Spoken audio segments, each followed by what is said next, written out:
aussi à celles et ceux qui nous suivent en distanciel et merci aux présents, ici aux participants. Je suis vraiment ravie d'accueillir une nouvelle fois Thomas Broden, qui a déjà été conférencier à Liège à plusieurs reprises, on les a comptés, 4, et toujours pour notre plus grand bonheur. Thomas Broden travaille à la Purdue University à West Lafayette dans l'Indiana, où il enseigne la sémiotique, la linguistique et la littérature française. Ses recherches portent sur la théorie et l'épistémologie sémiotique pré- et post-grémassienne, sur les relations entre linguistique et sémiotique, sur les relations entre les sémiotiques de Greimas et Peirce, ainsi que sur la méthodologie et l'analyse des textes littéraires. Il prépare une biographie intellectuelle d'Algirdas Julian Greimas qui vise à présenter la formation de ces chercheurs lituaniens, les dialogues que Greimas a eus pendant la formulation de ces théories linguistiques et sémiotiques, mais aussi sur le développement théorique récent de son école en France, en Italie, en Amérique du Sud, ainsi que la réception des œuvres de Greimas en Amérique du Nord, où c'est une autre sémiotique qui domine, vous le savez bien, celle persienne, ainsi que les sciences cognitives. Ces livres sur la biographie intellectuelle de Greimas aura pour titre A Life of Ideas and Commitment in the 20th Century, Algirdas Julian Greimas and Language, Culture and Cognition. Une partie de son travail, qui est pour moi fondamentale, peut être décrite comme une recherche sur l'implantation de la théorie sémiotique dans différentes cultures, voire une recherche sur la manière dont les théories s'installent, demeurent ou pas dans des cultures diverses, en moyennant chacune des approximations et des appropriations singulières, ainsi que leur relation avec des théories préexistantes. Je tiens aussi à rappeler que Thomas a longuement travaillé sur la mode vestimentaire, non seulement en rapport avec la thèse de doctorat de Greimas sur la mode en 1830, mais aussi sur la mode dans les romans français, notamment chez Marguerite Duras. Le titre de sa conférence d'aujourd'hui est De la lexicologie à la sémiologie chez Algirdas Julian Greimas et Roland Barthes, un parcours commun 1946-1958. Merci et je te laisse la parole, Thomas. Merci beaucoup, Maria Giulia, de l'introduction et merci de l'invitation du Centre de sémiologie rhétorique. Je suis toujours ravi de travailler avec ce groupe aussi sympathique que dynamique. Donc, je vais parler de l'évolution parallèle et commune chez A.J. Greimas et Roland Barthes de la lexicologie historique et sociologique qu'ils ont pratiquée dans les années 40 à une sémiologie sociale, historique et engagée, élaborée à partir des années 1950. Vu que les travaux et la pensée de ces deux chercheurs sont si bien connus de celles et ceux qui sont présents aujourd'hui, en présentiel et en distanciel,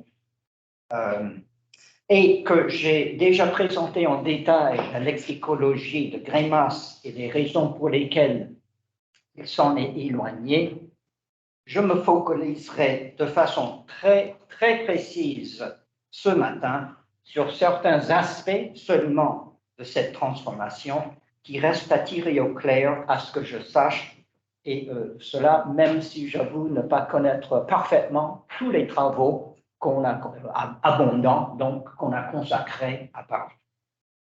Lorsqu'on évoque ensemble ces deux hommes, c'est le plus souvent pour différencier le littéraire intuitif du linguiste rigoureux, de l'intellectuel engagé, du savant pur, et ainsi de suite.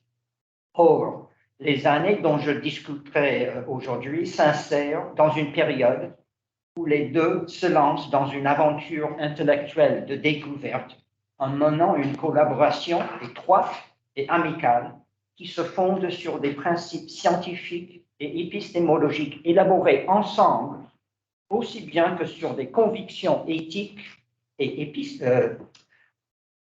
aussi bien que sur des convictions éthiques et des engagements politiques partagés. Je m'appuierai sur des documents que je crois être assez peu connus pour décrire d'abord les recherches lexicologiques de Barthes et ce qui l'a amené à abandonner cette approche, et ensuite les tout premiers articles sémiologiques de Greimas qui incorporent des thèses marxistes et que je compléterai en m'appuyant sur ces articles lituaniens de la même époque, textes qui n'ont pas été traduits, y compris dans Le Sens en exil, qu'on a édité en 2017. On découvrira en quelque sorte ainsi la face cachée de chaque homme et comprendra peut-être mieux à quel point les deux se sentaient unis dans leur quête. Dans sa biographie de Barthes, Tiphaine Samoyau explique que les rencontres que Barthes fait à Alexandrie en 1949 et 1950 ont un impact considérable sur lui et que, je cite, plus spécifiquement, les liens tissés avec Greimas conduisent à un grand nombre de décisions, notamment celle de se tourner vers la linguistique, d'aller chercher l'idéologie dans la rythmique des mots et des phrases, et de donner aussi à son écriture un tour plus philosophique. Fin de citation.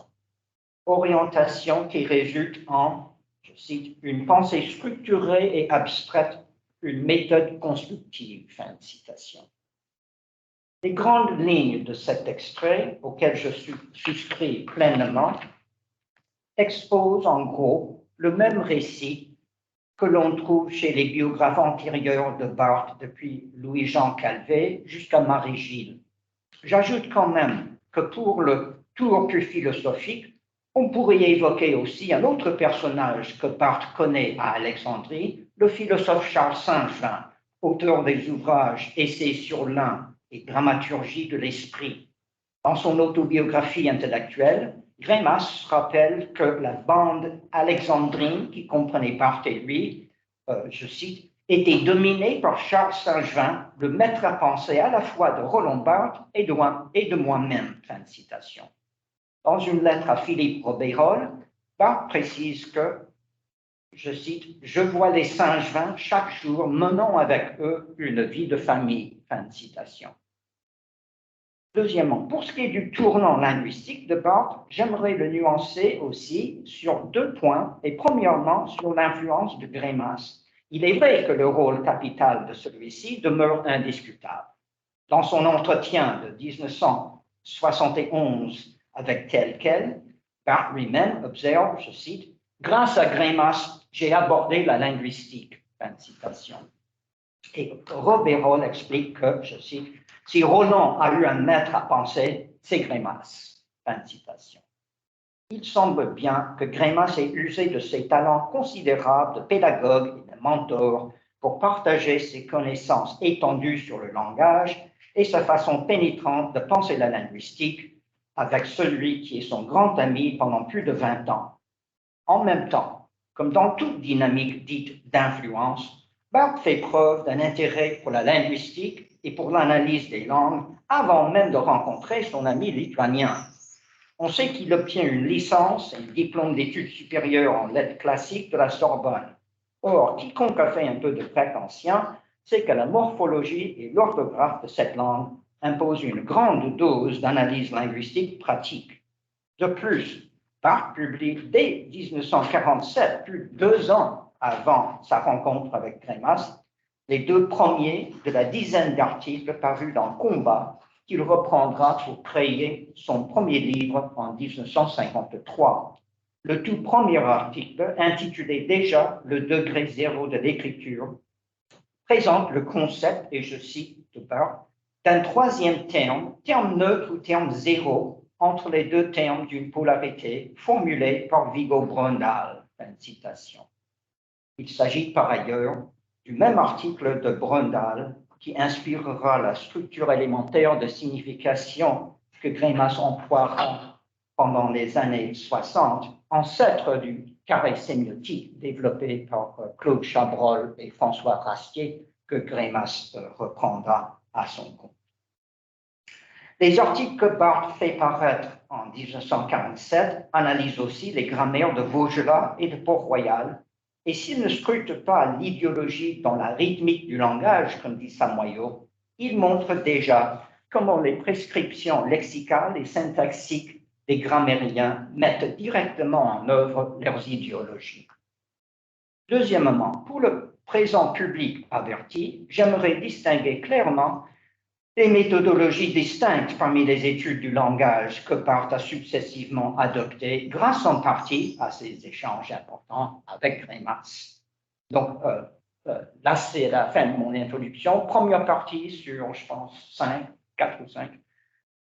Barthes et les heures et malheurs de la lexicologie, 1950 à 1954. Dès leur discussion à Alexandrie, Barthes se laisse attirer à la lexicologie historique et sociale dont Greimas lui parle en lui montrant une illustration sous forme de ses 2 thèses soutenues à la Sorbonne 1 an auparavant. En effet, si Greimas a une formation en philologie et dialectologie romane, si les spécialistes de l'ancien français, du moyen français et du provençal, et s'il enseigne l'histoire de la langue française à l'université d'Alexandrie, depuis 5 ans, ses recherches visent à inventer une nouvelle lexicologie du français moderne qui fait œuvre d'histoire de la société, proche de l'école des annales donc. Il mène ce projet de concert avec Georges Matoret, rejoint aussi par Bernard Quémada. Il s'agit donc moins de la linguistique structurale que d'une approche voisine de Ferdinand Bruno, de l'histoire de la langue et de la philologie. Greimas persuade Barthes de rejoindre son réseau de jeunes lexicologues, l'aide à formuler un sujet de recherche lexicologie et lui présente le directeur de sa thèse principale, Charles Bruno, ainsi que Matoret.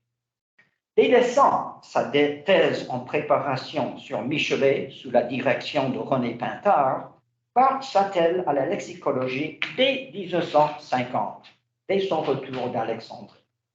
En septembre 1952, il est en mesure de déposer une demande de bourse au CNRS pour préparer une thèse de doctorat d'État avec l'intitulé « Le vocabulaire de la politique économique et sociale de 1825 à 1835 environ » sous la direction de Bruno et sous le contrôle de Matoret, qui est à Paris. De ce projet sur lequel Barthes travaillera pendant 4 ans, seules quelques bribes éparses seront publiées sous forme d'exemples discutés dans son livre le degré zéro de l'écriture. Mais des documents déposés dans les fonds Barthes de la Bibliothèque nationale et des archives nationales, complétés par la correspondance, permettent de restituer la nature, les étapes et les défis de cette entreprise. La demande de bourse décrit un travail dont les objectifs, le corpus, l'époque cernée, les méthodes et la terminologie s'inspirent directement des articles méthodologiques et des thèses de Greimas et Matoret. Poursuivant les recherches de Ferdinand Bruno sur le vocabulaire des classes sociales, la thèse devra, je cite, dresser l'inventaire et décrire l'organisation du vocabulaire selon une méthode précisément lexicologique et ainsi constituer une contribution aux recherches des historiens et à celles des linguistes.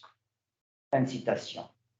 La durée choisie recouvre celle des thèses de Greimas et Matoret et correspond à ce que leurs articles méthodologiques identifient comme un moment critique de transformation lexicale et sociale.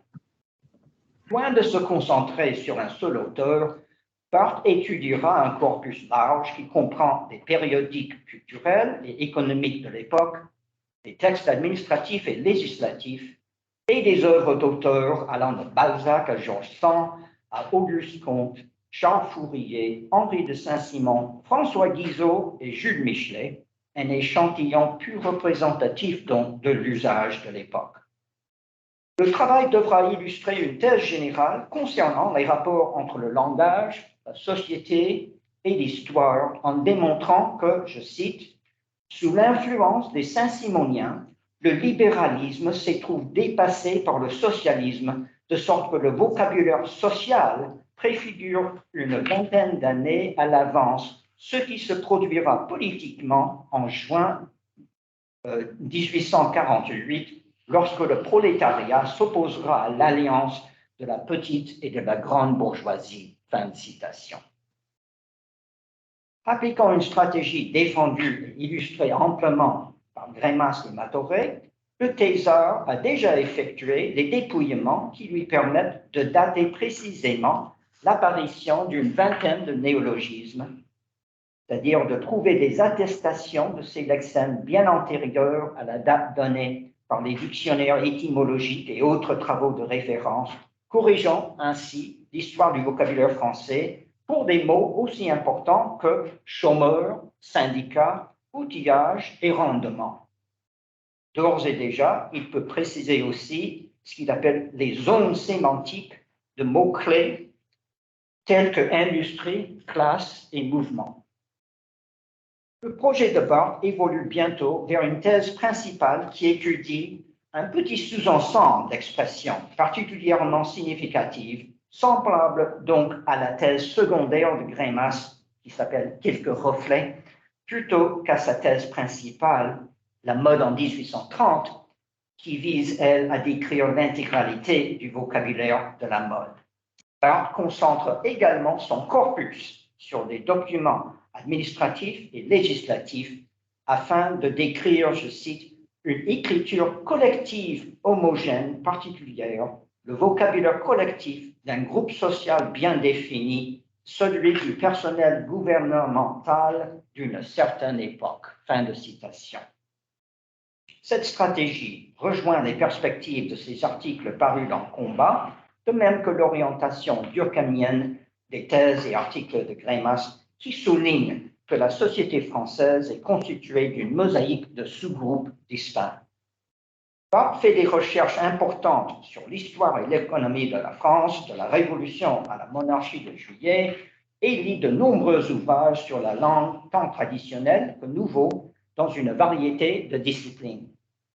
En même temps, loin de se contenter d'adopter les méthodes de la décennie antérieure, Barthes se joint aux efforts continus de jeunes chercheurs tels que Greimas, Queimada et Jean Dubois, qui s'évertuent à renouveler la lexicologie en remédiant au manque d'analyse linguistique qu'ils constatent dans la monumentale Histoire de la langue française de Ferdinand Bruno et même dans le mince précis de lexicologie que Matoret fera paraître sous son seul nom en 1953.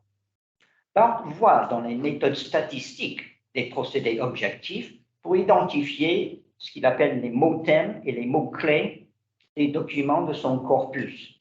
Il obtient des données élémentaires sur un petit échantillon en appliquant des procédures qu'il a vraisemblablement apprises récemment en participant au projet du Dictionnaire du français fondamental de Georges Guggenheim.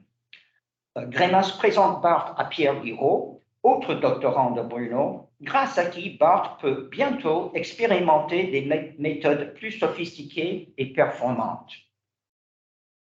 Découvrant des exemples significatifs de polysémie, Barthes élabore une approche à ce qu'il appelle l'ambivalence, en liant les sens et les connotations clés d'un lexème à son contexte socio-historique. Les mots pour mouvement représentaient, par exemple, une, je cite, valeur politique dangereuse, mais aussi une valeur économique salutaire. Fin de citation, car l'époque conjuguait, je cite, un régime politique rétrograde et passéiste à un régime économique qui réclame innovation, des expériences et des progrès. Fin de citation. On peut observer que ces connotations contrastées illustrent la dissonance qui caractérise justement les périodes critiques de transformation sociale et linguistique telles que 1830.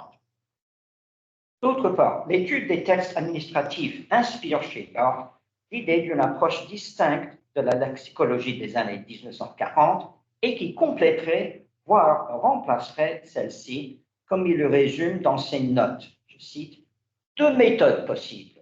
A. Méthode lexicologique traditionnelle. Apparition des mots, évolution sémantique. B. Mais trop frappé par deux caractéristiques précises de ce lexique. 1. Caractère éthique de certains mots. Ordre, autorité, industrie. 2. Caractère itératif de certaines constellations de mots. Et puis entre parenthèses, clichés. Fin de citation. La grande majorité de ces analyses de documents se concentre sur ces deux questions connexes. La charge axiologique des expressions, où le destinateur s'engage en prenant position, et les collocations récurrentes. Problématique qu'il affirmera comme essentielle à la lexicologie comme discipline. Alors, le contenu éthique. Le contenu éthique des lexèmes fait partie de la rhétorique politique qui caractérise ce qu'il appelle la stylistique collective examinée et notamment sa façon de concevoir les rapports de force entre ouvriers, État et patron. Et là, c'est en fait un autre titre qu'il donne à sa thèse une autre année. La thèse devra dresser le tableau historique des clichés de cette rhétorique qui comprend entre autres ce qu'il appelle des euphémismes récurrents tels que ouvrier fidèle, ouvrier tranquille, surveillance efficace et bon ordre qui, je cite, masquent les actes de pression policière. Fin de citation. La lexicologie doit intégrer dans sa méthodologie la conception critique de ce qu'il appelle un langage créateur de mythes, de façon à pouvoir analyser la communication dédoublée qui comprend en même temps, je cite, le sens littéral et idéologique des mots, la description et le jugement, les fonctions de communication et d'intimidation. Fin de citation. Elle montrera aussi ainsi que loin de refléter tout simplement les tendances socio-historiques, le mot fonctionne comme, je cite, partie motrice des mouvements de l'histoire, des rapports sociaux, fin de citation, comme le souligne aussi l'idée directrice de la thèse de Barthes que j'ai citée dès le début, là, à savoir que le triomphe du vocabulaire saint-simonien devance d'une vingtaine d'années l'action du prolétariat dans la Révolution de février 1848. L'étude académique du vocabulaire doit donc passer de ce qu'il appelle une perspective philologique à une perspective historique, en incarnant désormais ce qu'il appelle un effort général de démystification, comme le font ses mythologies et ses écrits sur le degré zéro de l'écriture destinée à un public plus large. Maintenant, les clichés et collocations. Non content d'énumérer les clichés récurrents, de les regrouper thématiquement ou d'en discuter la signification dans une prose explicative, Barthes considère qu'une étude lexicologique doit proposer une analyse proprement linguistique de leur structure et de leur fonction. La recherche d'outils conceptuels pour réaliser une telle investigation s'est imposée comme le principal défi de sa thèse, modifiant ses méthodes de recherche et posant des problèmes théoriques de taille.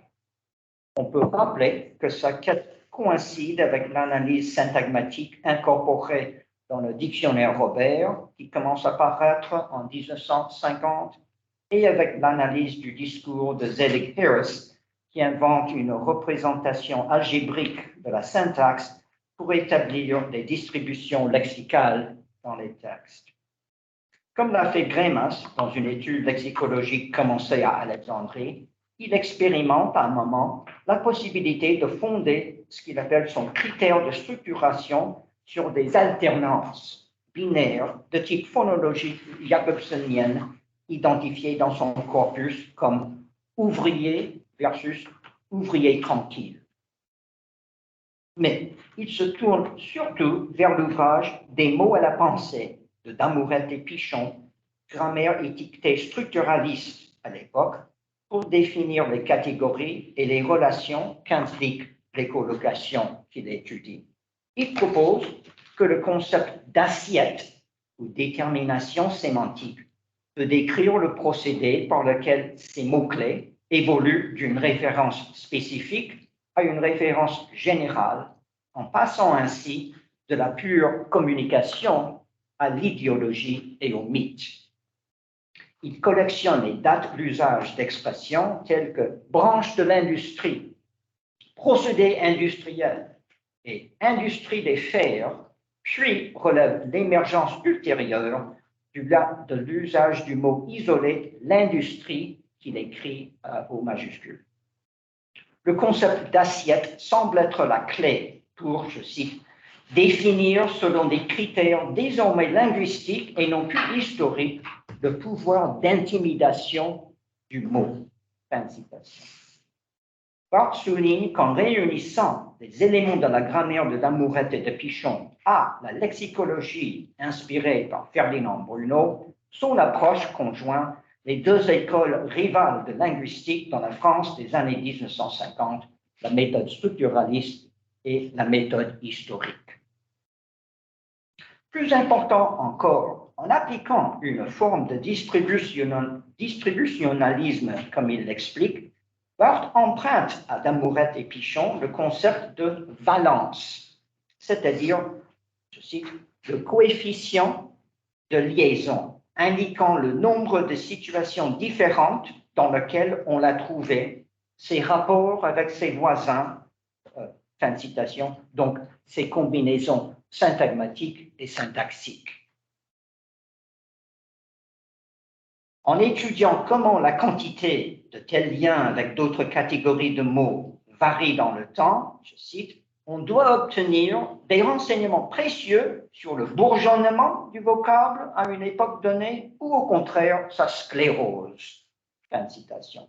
De plus, en comparant la valence d'un mot et sa fréquence statistique dans la langue, il sera possible, dans certains cas, d'estimer le degré de sa mythification. Cette force idéologique paraît grande, par exemple, dans un terme comme autorité dans le corpus, qui témoigne d'une fréquence d'utilisation élevée, mais d'une faible valence, c'est-à-dire qu'il apparaît principalement dans des contextes fixes, plutôt que de se combiner librement dans une variété d'environnements ouverts. Pour explorer ces hypothèses, Barthes effectue deux analyses statistiques et sémantiques d'extraits de ces documents. Les explorations de Barthes sur la structure des collocations le conduisent à rechercher d'autres unités, relations et méthodes encore plus novatrices. Dans le discours des propriétaires du corpus de Barthes, le lexème cabaret désigne inévitablement un lieu où se situent les ouvriers. Qu'il serve de sujet ou d'objet grammatical dans sa proposition, le cabaret fonctionne donc toujours sémantiquement au cas locatif. De même, dans les documents, quel que soit son rôle syntaxique dans une phrase, le mot activité a généralement la valeur sémantique d'un prédicat, jumelé à un lieu de travail qui lui sert de sujet logique, comme dans l'exemple, je cite, les ateliers ont repris de l'activité. Fin de citation. Barthes explique donc qu'à côté de la grammaire traditionnelle, je cite, il importe donc d'établir une grammaire sémantique propre au corpus, comprenant une syntaxe sémantique et, fin de citation, et l'équivalent sémantique des parties du discours. On sait que 10 ans plus tard, Greimas commencera à proposer de tels schémas sous forme des énoncés élémentaires et du modèle actentiel de sémantique structurale, puis de la syntaxe sémionarrative des années 1970.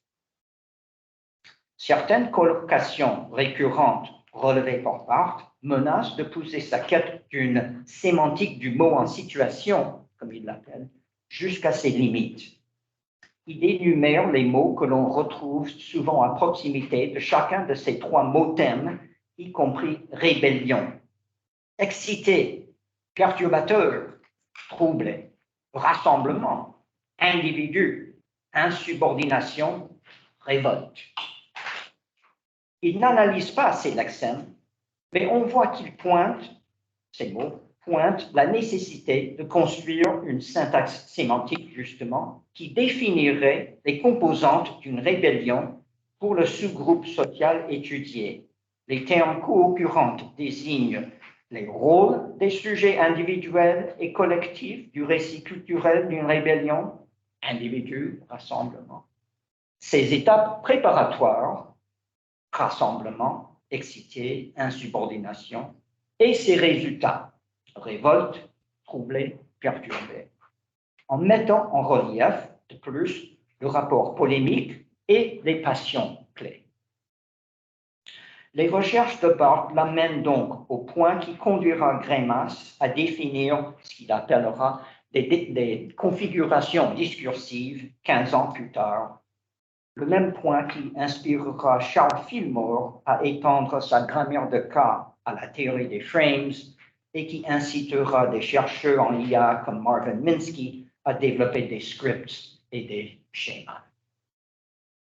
Barthes est conscient qu'en fin de compte, il cherche à, comme il dit, ajouter à la définition lexicographique du mot une définition fonctionnelle fondée sur les constantes de son emploi et à examiner le langage en acte, non dans en être, fin de citation, ou en termes comparables que Barthes n'emploie pas, à étudier la parole et non seulement la langue saussurienne, à examiner ce que Chomsky définira comme la performance et non pas seulement la compétence. Plutôt que d'appliquer simplement les procédures des années 40 qui offraient une voie claire vers une thèse achevée et la possibilité donc d'un poste académique, Barthes se lance dans de nouvelles directions qui exigent des idées novatrices. Il délaisse l'étude de corpus massifs et la recherche de ces configurations de l'examen individuel en langue et s'attaque plutôt à l'analyse intensive du discours dans un corpus réduit et homogène. Si elles aboutissaient, ces explorations pourraient réaliser de façon spectaculaire l'objectif d'intégrer la lexicologie à la linguistique de pointe. Elles annoncent la stratégie qu'adopte Greimas des sémantiques structurales en se concentrant sur la description de micro-univers et de métalangages spécifiques. Plus généralement, elles pointent ce qui allait se développer au cours des prochaines décennies, comme la sémantique structurale, l'analyse du discours, les grammaires textuelles, la sémantique générative et même la linguistique cognitive. Pourtant, pendant toute l'année 1953, le projet n'avance pas. Barthes renouvelle sa bourse une deuxième fois, mais ne trouve pas de solution qui comblerait les lacunes dans l'analyse sémantique des collocations. Matoré n'est jamais disponible. Et les procédures statistiques de Guiraud exigent des compétences mathématiques et de la patience qui lui manquent. Greimas, Quémaga, Peter Wexler et d'autres chercheurs ont rédigé et soutenu leur thèse lexicologique en moins de 3 ans, Matoré en 2 ans. Barthes avait 2 années et demie pleines au CNRS qu'il aurait pu consacrer entièrement à sa thèse, mais ne semble pas avoir écrit autre chose que des notes. Beaucoup de notes, mais uniquement des notes. Il crée un dossier intitulé « En panne », inscrit en haut de la première page « Impasse » et récapitule le parcours qui l'a conduit au point mort. Il lui manquait peut-être la formation requise pour résoudre des problèmes linguistiques ardus, et on sait qu'il ne possédait pas forcément le tempérament pour produire une thèse académique. D'autre part, comme le remarque Matoré dans la lettre qu'il fournit pour la demande que Barthes formule pour renouveler encore une fois sa bourse, le candidat a préféré publier 2 livres sans rapport direct avec la thèse, Degré zéro de l'écriture et Michelet par lui-même, en plus d'un certain nombre d'articles dont ces premières mythologies telles que Le monde où l'on catch. En mai 1954, le CNRS décline logiquement de renouveler sa bourse et Barthes ne reprendra jamais son projet. Les recherches pour la thèse lui ont néanmoins permis de développer une formation en sciences du langage qui lui serviront par la suite.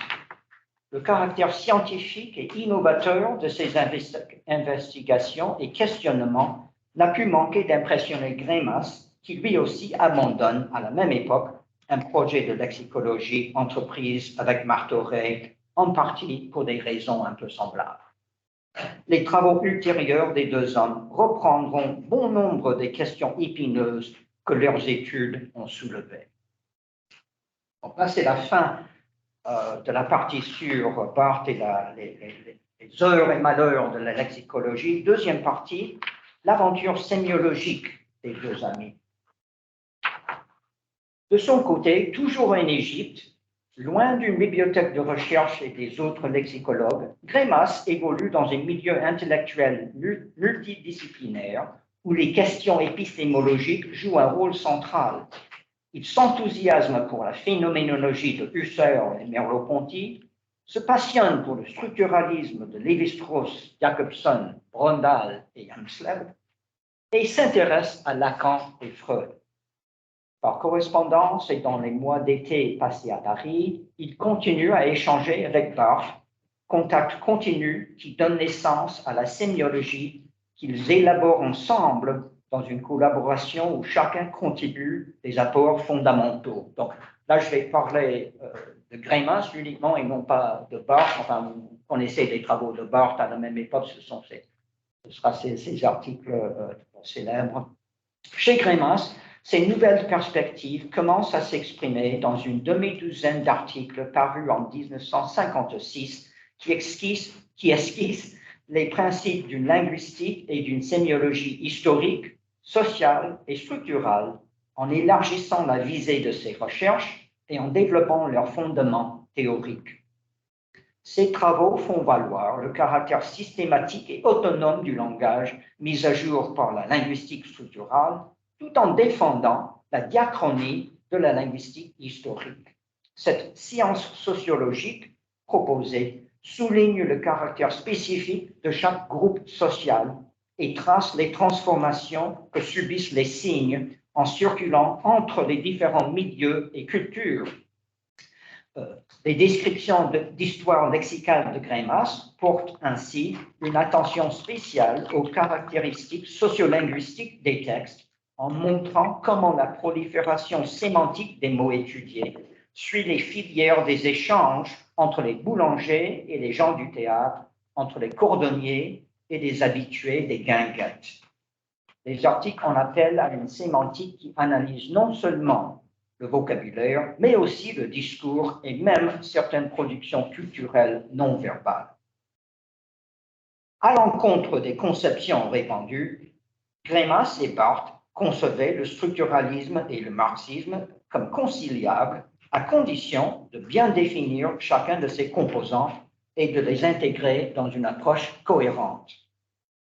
Les articles greimassiens de 1956 affirment que les deux paradigmes s'accordent notamment pour se concentrer sur le caractère systématique et holistique de leurs objets en rejetant le positivisme, pour reconnaître la pluralité des sociétés et de leurs usages linguistiques en critiquant l'hégémonie de la classe dominante, et pour insister sur l'histoire comme force créatrice en restant sceptique quant aux universaux. La théorie marxiste des transformations axiologiques pourrait éventuellement servir d'inspiration pour la sémantique linguistique diachronique. On voit cette insistance sur les convergences dans les caractérisations que Greimas donne aux deux termes clés que sont la langue et le signe.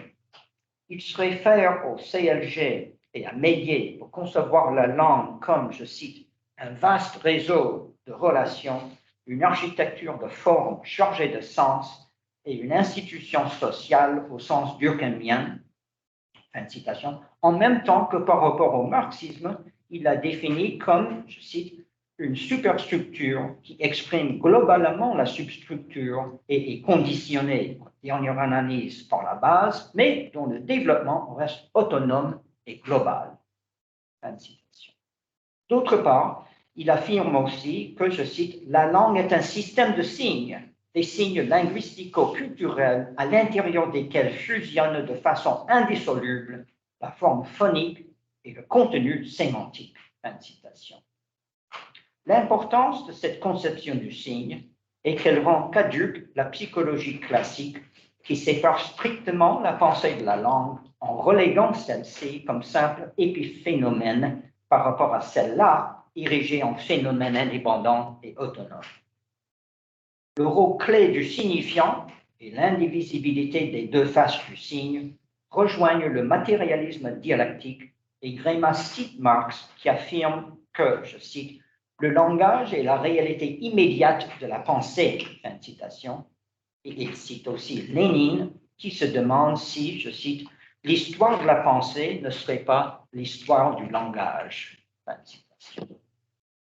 Reprenant la reformulation yamslévienne des concepts saussuriens comme principes scientifiques généraux, les articles de 1956 mettent à jour et renforcent les prolegomena, ce que Greimas l'a lu en anglais, en insistant sur le fait que les recherches contemporaines de Lévi-Strauss, Merleau-Ponty, Barthes, Lacan, de Schlosser, Malraux et l'école de Faucillon illustrent de façon concrète une nouvelle, je cite, épistémologie générale des sciences de l'homme. Fin de citation. Occupera une place de choix dans cette approche l'étude de certaines pratiques linguistiques spécialisées, à savoir des, je cite, systèmes mythologiques, religieux et littéraires. Fin de citation. Mettant en relief le concept d'écriture développé par Barthes, Greimas l'intègre dans la linguistique yamslévienne en montrant que par rapport à la langue commune, il est structuré comme ce que Prolegomena appelle une sémiotique connotative, à savoir une sémiotique dont le signifiant est elle-même une sémiotique. Sauf exception, les analyses de Greimas de l'époque portent uniquement sur la langue. En 1956, il fait quand même paraître un long compte-rendu du Moyen-Âge fantastique, Antiquité et exotisme dans l'art gothique de Jurgis Baltrušaitis, élève de Faucillon. L'article aborde l'histoire des formes plastiques pour explorer les mécanismes du fonctionnement des systèmes symboliques, de leur évolution dans le temps et de leur transformation en contact avec d'autres ensembles culturels.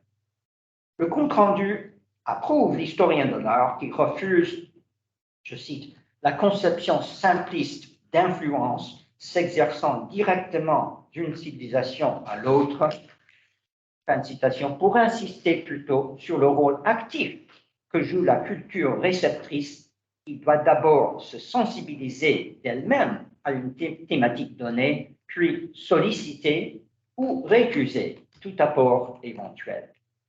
Ce n'est ainsi qu'elle peut intégrer le phénomène de provenance étrangère en sélectionnant certains aspects seulement et en les transformant et adaptant selon leur propre visée. À la place d'une notion d'influence à action unilatérale et mécaniste, Baltrušaitis et Greimas défendent donc le concept d'interaction mutuelle entre les cultures.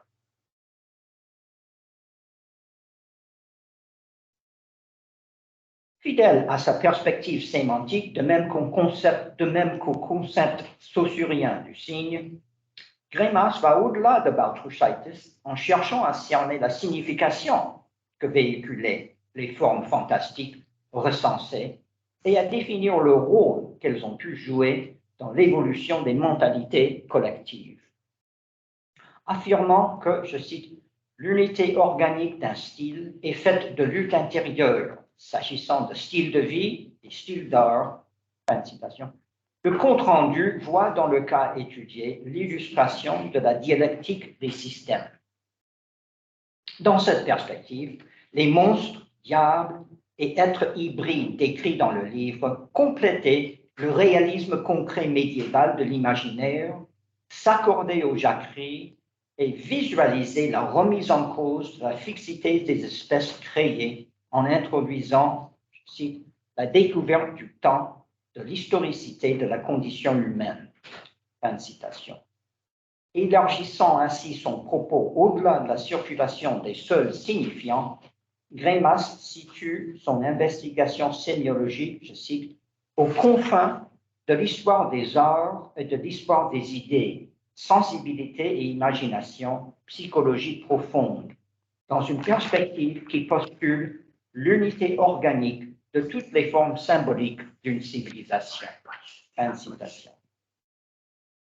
Pour ce qui est du marxisme de Greimas, comme Barthes, il critique certaines positions de l'orthodoxie, privilégie des thèses trotskistes et censure la politique culturelle de l'URSS. Barthes l'invite à contribuer à un article sur la querelle qui opposait alors Staline au linguiste Nicolas Maurer pour le périodique marxiste anti-stalinien Argument qu'il lance avec Edgar Morin et d'autres ex-communistes suite à l'invasion soviétique de la Hongrie. Greimas décide de rendre compte pour une sociologie du langage que vient de faire paraître Marcel Cohen, chercheur renommé à l'École pratique des hautes études, linguiste le plus en vue du Parti communiste français et des cercles marxistes du pays. La critique du livre de Cohen représentera une première et rare manifestation en français de Greimas en tant qu'intellectuel engagé, mais il écrit beaucoup d'articles engagés en lituanien. L'article polémique attaque Cohen pour avoir servilement suivi Staline en décrivant la langue comme indépendante de la société, de ses transformations et de sa diversité. En effet, Staline affirme catégoriquement, et là je cite Staline, un marxiste ne peut considérer la langue comme une superstructure sur la base. Fin de citation. Une langue se définit plutôt par sa grammaire et son vocabulaire de base, qui reste largement stable dans le temps, y compris au cours des changements sociaux majeurs. De plus, les marxistes doivent soutenir que la variété standard de chaque idiome sert de manière égale toutes les classes et que les autres variétés linguistiques ne comportent que des disparités lexicales mineures vouées à disparaître.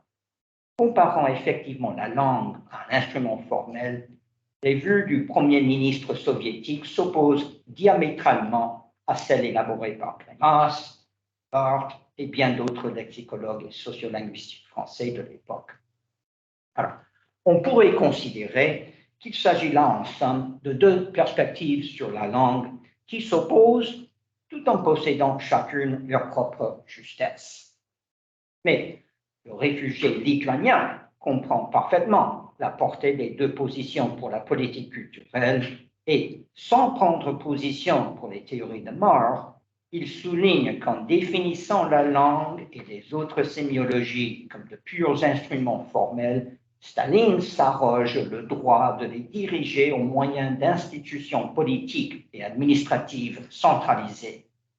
Les mises en garde du dirigeant soviétique contre ce que Staline appelle une grave erreur renforcent sa déclaration selon laquelle, dans toute l'Union soviétique, je cite, « les cultures actuelles russes, ukrainiennes, biélorusses et autres sont socialistes par le contenu et nationales par la forme, c'est-à-dire par la langue, fin de citation, et concordent avec l'idéologie de l'internationalisme prolétarien. » Rejetant la notion de plusieurs voies vers le socialisme, ces positions visent à réduire le rôle culturel de la plupart des républiques soviétiques à celui de traduire les déclarations de Moscou dans l'idiome local, perpétuant ainsi le colonialisme russe.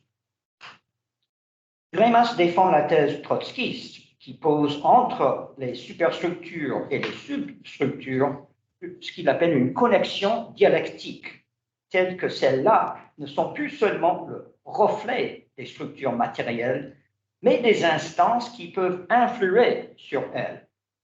Dans un journal lituanien édité par des sociodémocrates à Brooklyn, il affirme, je cite, que le socialisme est un humanisme de caractère historique qui illumine la voie dans l'histoire pour un homme et pour l'humanité qui cherche la libération. Fin de citation. Or, dans un autre texte lituanien rédigé vers 1956, il explique que, je cite, le socialisme ne peut être lituanien que si le régime social mis en place est autorisé à se développer librement dans une relation dialectique avec les superstructures sociales, politiques et culturelles lituaniennes. Il ne sera lituanien que lorsque les superstructures pourront influencer le développement de l'ordre économique lituanien.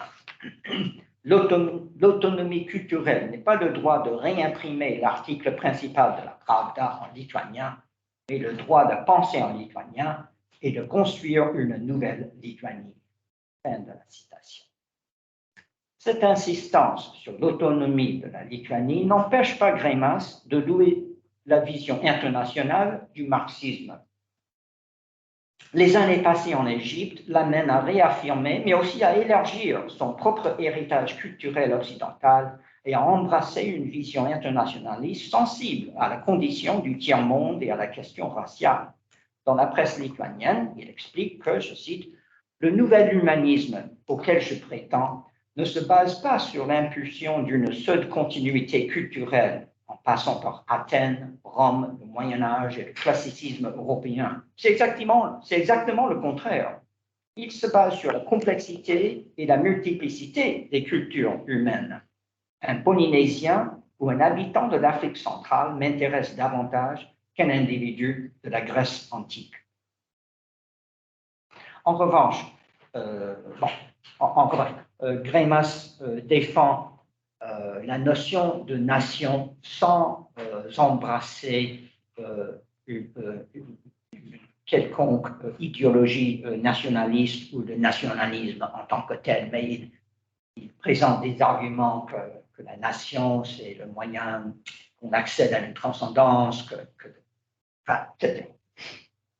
Et en fait, c'est incroyable, ces arguments annoncent 3 ans les arguments que Frantz Fanon articulera de façon explicite et dans presque les mêmes termes dans son intervention intitulée « Fondements réciproques de la culture nationale et des luttes de libération » et qui sera repris dans Les damnés de la terre. Bon, bref. Alors, donc, juste un mot sur Barthes vis-à-vis de cette sémiologie. Pour sa part, Barthes voit dans la sémiologie qu'il élabore aux côtés de Greimas une voie vers une sociologie du signe et une analyse scientifique de l'idéologie qui lui permettent de développer l'impulsion de ses livres et articles sur l'écriture, l'imaginaire et le spectacle. En 1957, paraît l'essai Le mythe aujourd'hui, qui clôt les mythologies et qui reprend le modèle yamslévien de la sémiotique connotative pour définir le mythe. La même année, Barthes sort le premier de ses travaux sur le vêtement et la mode, domaine qui constitue le sujet principal de ses nouvelles études sur la vie des signes. Mais il définit dès 1955 son projet sémiologique dans le cadre d'une anthropologie culturelle générale qui étudie les signes et symboles dans les relations humaines, c'est sa citation, de la France contemporaine, en visant notamment, je cite, vêtements, alimentation, conversation, motorisation, spectacle, sport, fêtes, cérémoniaux, presse, publicité. Fin de citation. Au cours de la décennie suivante, il publiera les articles sur la mode, l'alimentation, la photo, les images publicitaires et l'architecture que l'on sait. Voilà. Donc, fin de la deuxième partie. Troisième partie, et les autres parties sont courtes. L'évolution de la sémiologie. Donc, je rappelle que les biographes de Barthes, non pas vous, mais les biographes de Barthes présentent souvent avant la rencontre de Greimas, Barthes est humaniste. Ensuite, il s'est intéressé à la linguistique pour nuancer et distinguer de différentes formes de linguistique. Donc, il y a la psychologie historique et sociale, ensuite, il y a cette sociologie, sémiologie que je viens de décrire, mais il y a aussi, je pense, une autre mutation importante dans cette sémiologie, et j'en touche juste un mot ici. Les idées sémiologiques de Greimas et Barthes évoluent rapidement. Entre 1957 et 1963, Greimas renouvelle ses perspectives en sciences du langage en participant à des projets de linguistique appliquée dirigés par Bernard Quémada à Besançon et centrés sur la traduction automatique, la constitution de banques de données et la préparation d'un dictionnaire électronique du français. De ces activités et collaborations naît sa sémantique structurale.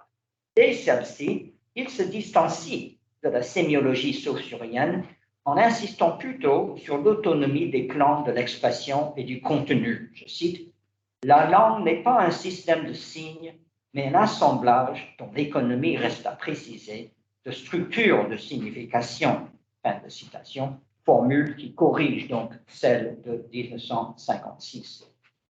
Sémantique structurale et du sens tout aussi bien que des textes de Barthes, tels que Introduction à l'analyse structurale des récits et le système de la mode, s'émancipe d'une sémiologie du signe pour élaborer des modélisations logico-sémantiques. La sémiologie scientifique de Barthes trouve sans doute son point culminant dans ce dernier ouvrage, c'est-à-dire Système de la mode, projet commencé en 1955, terminé en 1964 et publié comme monographie en 1967. Chez les deux chercheurs, la part des analyses diachroniques diminue aussi au cours des années 60, tandis que la place des universaux s'amplifie. Alors, quatrième partie, juste très brève, divergence, la sémiotique versus la sémiologie. Dans les années 60 et 70, le petit noyau qui constituait la sémiologie à Paris se disperse au fur et à mesure que chaque participant se met à élaborer son œuvre et à s'occuper de ses propres étudiants et disciples de plus en plus nombreux. Dans le nouveau contexte culturel qui se développe après 1968, sans qu'il n'y ait de polémique ni de brouille, les divergences intellectuelles existantes entre Greimas et Barthes deviennent plus prononcées. Inspiré par Kristeva, Derrida, Foucault et tel quel, Barthes élabore les principes de ce qu'il appelle une pratique du texte infiniment différent qui voudrait signaler les sites d'où partent des sens infinis plutôt que de décrire la signification.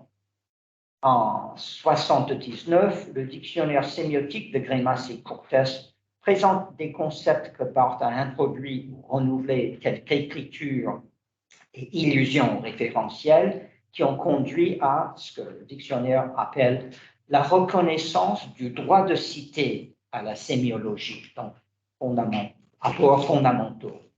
En même temps, en observant que le contenu méthodologique de la sémiologie barthésienne et de la sémiotique greimassienne s'est progressivement différencié dans les années 70, les auteurs formulent trois critiques connexes de l'approche rivale de celui qui professe au Collège de France depuis 1977. Cette sémiologie étudie les objets non linguistiques par la médiation des langues naturelles et pose des lectures infinies d'un texte par manque d'insistance sur les contextes textuels et socioculturels qui contraignent les interprétations. Mais surtout, ces analyses de la connotation et des discours scientifiques reposent trop sur l'intuition en contournant le principe de la présupposition réciproque du signifiant et du signifié. Elles trahissent aussi ce que le dictionnaire appelle une subjectivité incontrôlable pour ne pas avoir construit de métalangage qui favorise une description cohérente et adéquate. Donc là, c'est la critique. Greimas et Courtès apportent à la sémiologie telle qu'elle se développe dans les années 70. Bon. En guise de conclusion, la collaboration de Greimas et Barthes a engendré des études sur le sens et la communication qui restent inimaginables en dehors de l'apport respectif de chacun d'eux. Leur sémiologie a donné l'exemple d'une investigation du sens transversal par rapport aux médias et aux supports et qui affichait une éthique sociale. Si Barthes s'est révélé un intellectuel novateur, Greimas a fait preuve d'une grande créativité pour l'élaboration de modèles abstraits, de méthodes d'analyse et de chercheurs théoriques ambitieuses. En même temps, malgré ces convergences, chaque chercheur a déployé des façons distinctes de penser et d'agir qui se complétaient et se concurrençaient. Dans un entretien de 1991, Greimas a décrit leurs approches respectives. Je cite, Je lui disais qu'il avait l'esprit de finesse et moi l'esprit de géométrie. Fin de citation. Le projet sémiologique que Greimas et Barthes ont défini dès les années 1950 met en avant 4 objectifs dont la sémiotique de demain pourra s'inspirer, à notre sens. A. La mise en relief du signe au sens large. Les rapports qu'entretiennent les plans de l'expression et les plans du contenu, y compris dans de divers médias et supports contemporains. B. L'élaboration d'une théorie de l'histoire des cultures qui informe un ensemble de concepts et des méthodes opératoires pour l'analyse diachronique. C. L'interrogation des grands défis sociaux actuels. Et D. L'approfondissement du dialogue, du débat et des échanges avec les autres approches des sciences. Je vous remercie.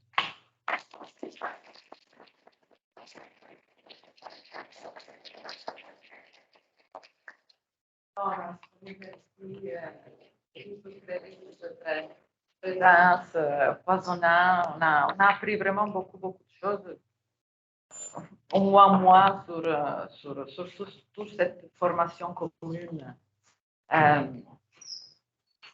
Alexandrie et ailleurs. Je laisse quand même la parole tout de suite à la salle. Moi, j'ai une question qui est peut-être un peu périphérique, et donc je préfère que si quelqu'un a des questions plus précises sur des moments, sur des étapes, puisse y aller. Sinon, moi, je veux bien.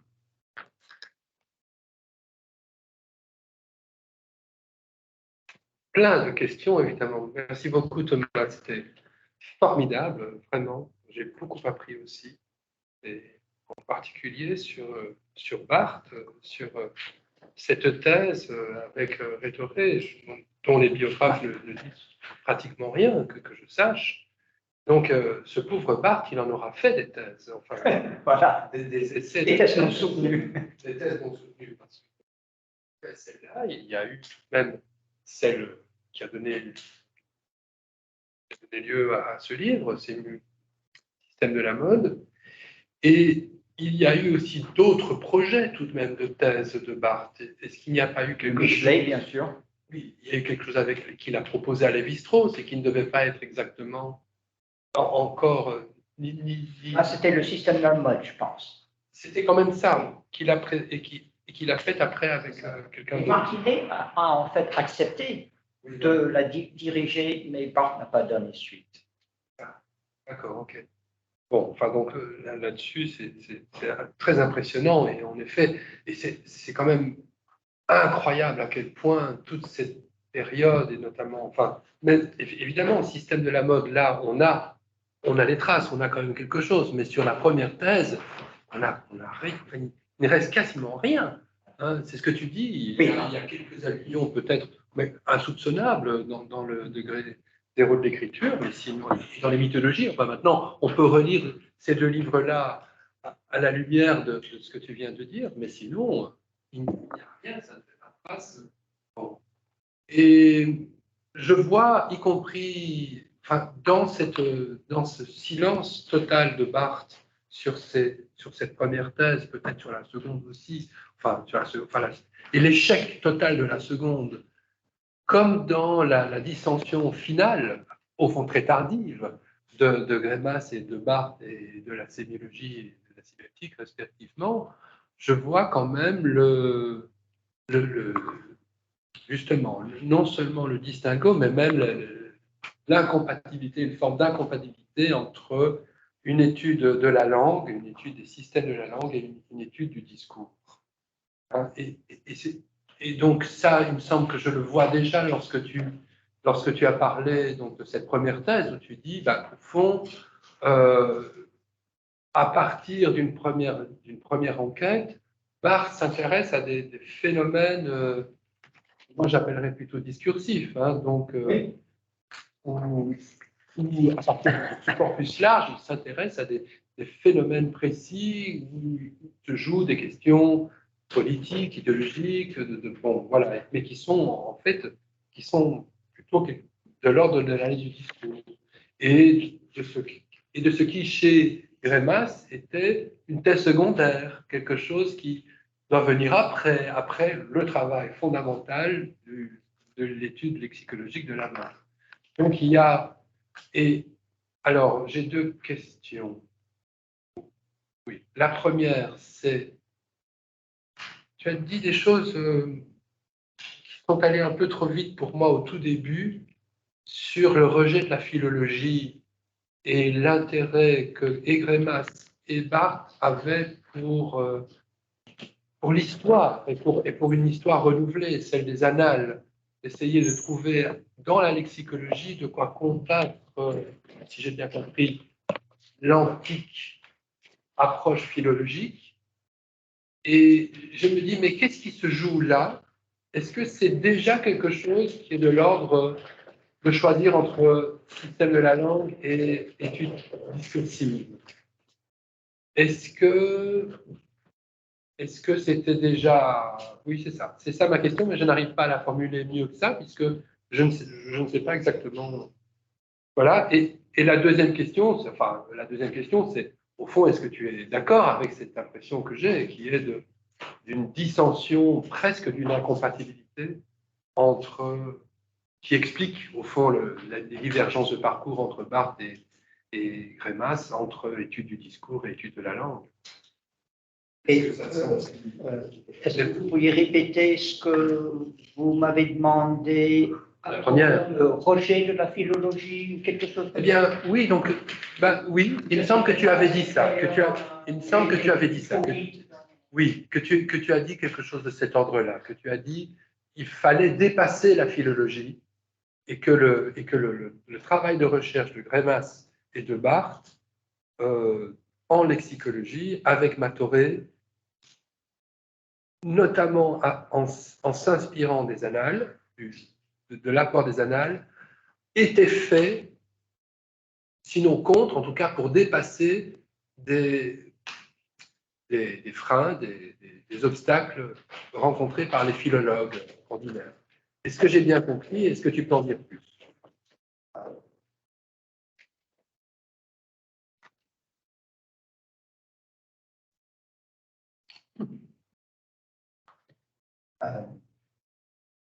Alors, moi, je dirais que la première lexicologie, donc historique et sociologique, que Greimas et Matoré ont développée, s'imprègne de la philologie et reste solidaire de la philologie et s'inspire beaucoup de Ferdinand Bruno, par exemple.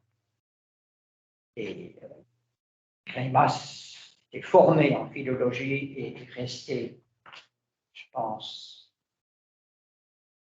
inspiré par la philologie pendant toute sa vie. Je pense que ce qu'il a fait, lui, même dans sa sémiotique, c'était d'essayer de mettre à jour la philologie dans toute son ampleur, c'est-à-dire langue, discours, texte, culture et leurs interactions, de mettre à jour cela dans l'esprit de la linguistique actuelle, ensuite des sciences cognitives, etc.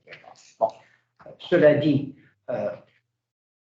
ce que Greimas, peut-être un peu Matoré, mais surtout Greimas, Queimada et Jean Dubois et d'autres ont critiqué, c'était précisément Ferdinand Bruno, sa Histoire de la langue française, qui était vraiment l'ouvrage de référence dans ce domaine. Il disait que c'est plus l'histoire des cultures que de la linguistique. Et il voulait quelque chose de plus linguistique, justement, avec plus de méthodes objectives et non pas tant juste intuition, généralisation et discussion de l'évolution des sociétés. C'est cela, ce serait le petit clivage entre les deux, je dirais. Alors, ensuite, c'est vrai que... Cette histoire de la langue n'était pas assez une histoire linguistique de la langue. Voilà. Exactement. Alors, ensuite, je pense que c'est sans doute une question épineuse et qu'il faudrait voir en beaucoup de détails, mais de manière générale, par exemple, Greimas dit à un moment que le colloque de Besançon de 1960 qui a attiré, que Bernard Quémada a organisé à Besançon, ce colloque a fait venir des linguistes de partout dans le monde, bon, beaucoup de linguistes français, mais aussi des États-Unis, de l'Allemagne, ailleurs encore. Et c'était très, très important pour renouveler la linguistique et donner une nouvelle impulsion à la linguistique. C'était très important pour lui.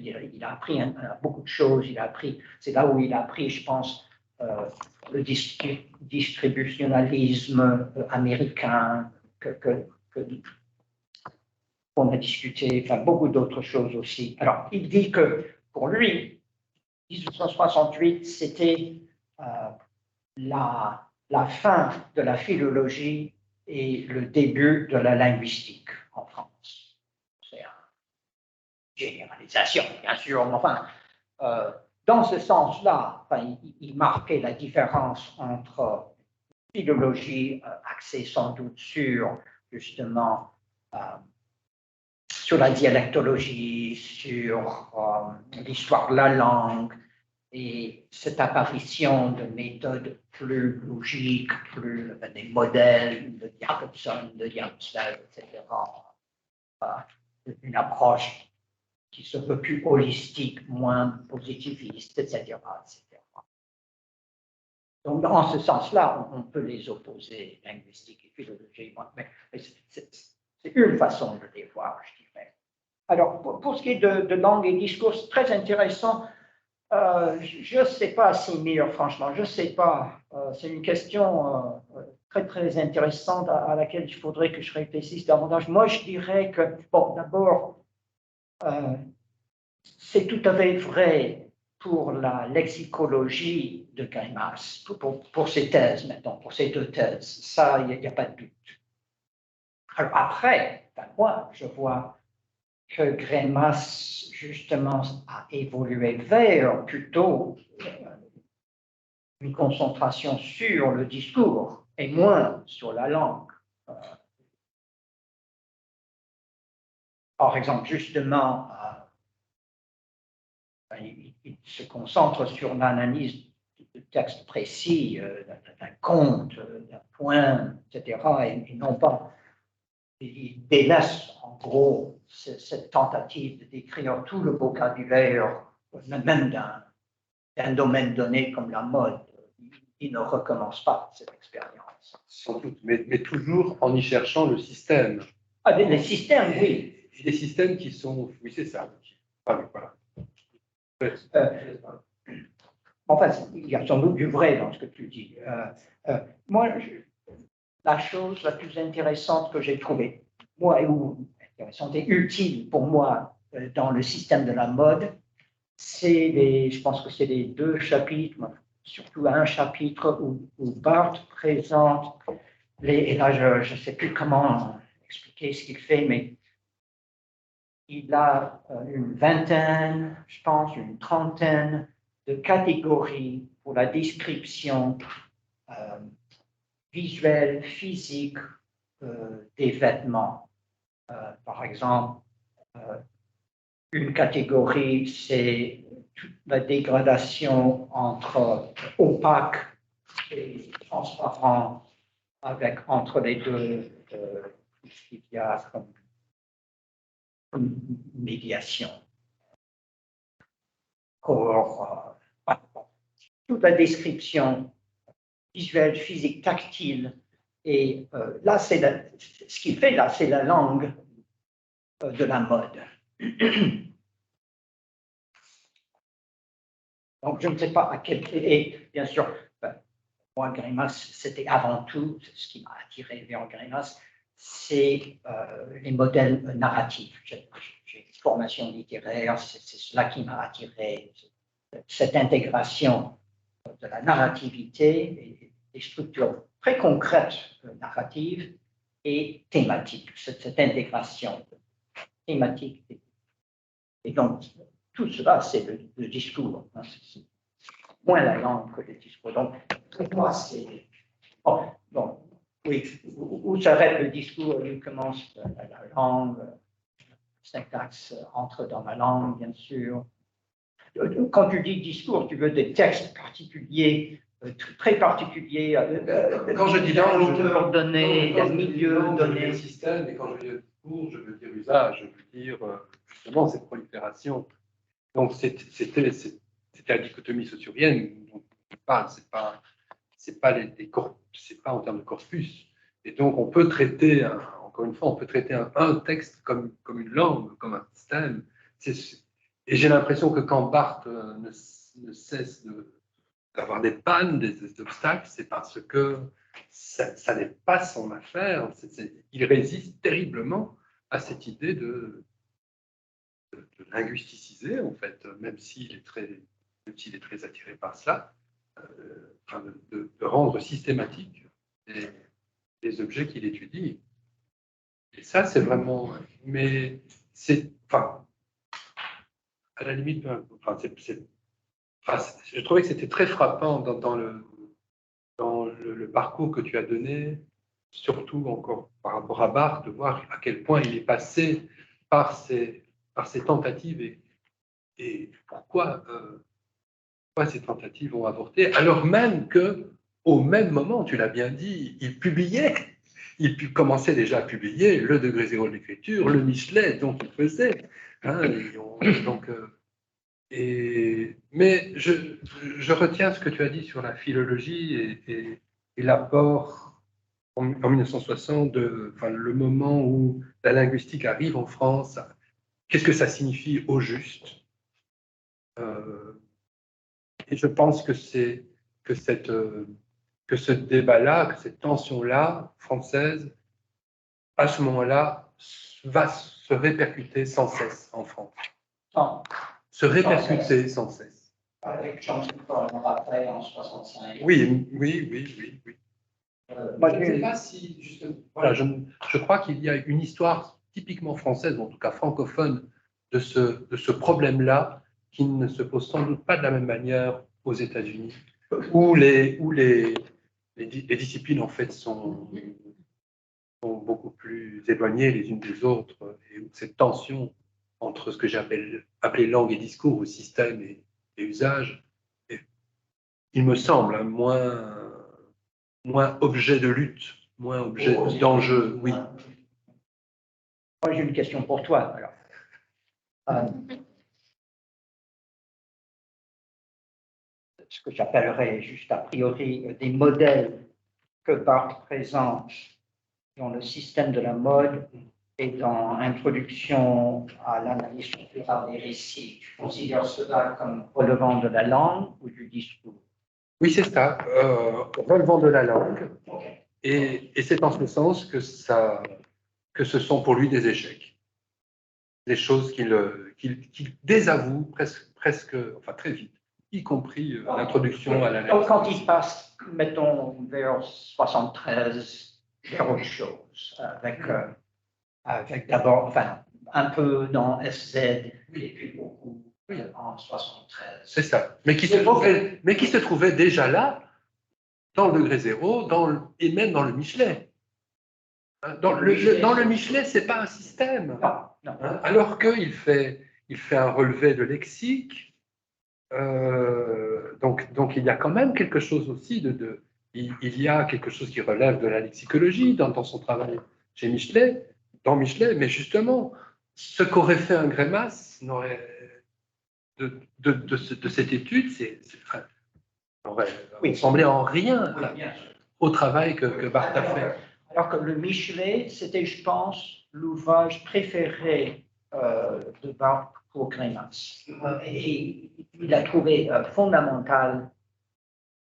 Greimas a dit plusieurs fois que la plus grande tâche de la sémantique linguistique, c'était justement d'étudier ce qu'il avait. La dimension sémiologique, tout ce qu'étudie Bachelard, tout justement que Barthes étudie dans Michelet. Tu sais très bien que Barthes lui-même, dans son article de 71 publié dans tel quel entretien, lui, il n'emploie pas cette distinction entre langue et discours, mais lui, il caractérise ce que toi, tu caractérises comme étant des études sur la langue, comme sa période scientifique, comme sa foi, son espoir dans la scientificité. Et puis, il dit, vers 70, ou je ne sais plus, que le structuralisme est très intéressant, mais que l'heure des séparations, des divisions approche et que pour lui, il s'agit de la question de la science. On peut penser à Derrida, à Kristeva. Juste encore un mot. Et donc, pour moi, l'ambivalence est beaucoup plus du côté de Greimas, en réalité, que du côté de Barthes, à mon avis. Le projet de Greimas est beaucoup plus ambivalent sur cette question-là du partage système-usage que Barthes, que le projet de Barthes. Je laisse les autres. Alors, Jean-Marie et moi, on a une question. Très bien. Moi, je me permets de... Je ne sais pas si c'est directement lié, Jean-Marie, ce que tu veux demander à ça. Non, j'ai deux, trois réflexions dont certaines rejoignent celles de Sémir, avec lesquelles je ne suis pas toujours d'accord quant à sa appréciation historique, notamment là-dessus, sur cette ambivalence que je trouve très forte chez Barthes, justement. Et il me semble que les influences qu'il a reçues expliquent en partie. Hein. Non, moi, ce que je voulais d'abord, c'était te féliciter pour cet exposé qui, je pense, est extrêmement utile pour ceux qui s'intéressent au développement à la fois épistémologique et institutionnel de la sémiotique, parce que je crois qu'on a intérêt à se rappeler quand même que le berceau de la sémiotique, c'est la linguistique, et que dans tous les débats qui ont eu lieu dans ces années-là, ont été posés toute une série de problèmes qui aujourd'hui sont un peu mis sous le boisseau, qui sont justement le problème de la relation avec l'histoire, de la relation avec le social. Et tu nous as même rappelé que se posait la question de la relation au marxisme, qui a été un débat capital dans les années 70 et jusqu'au début des années 80, avec toutes sortes de surjons dont tu n'as évidemment pas pu parler. Parce que tu dis à un moment donné, il y a de la désillusion, mais il y a de l'éclatement. Hein. Pensons, je ne sais pas, à des phénomènes comme tel quel, par exemple, qui est aussi une retombée du structuralisme et de la réflexion sur le rapport entre structuralisme, marxisme et psychanalyse. Donc je pense que revenir à ces débats et aux personnes même que tu as citées, comme Matoré et Quémada, est quelque chose qui devrait aspirer aujourd'hui ceux qui réfléchissent à la sémiotique.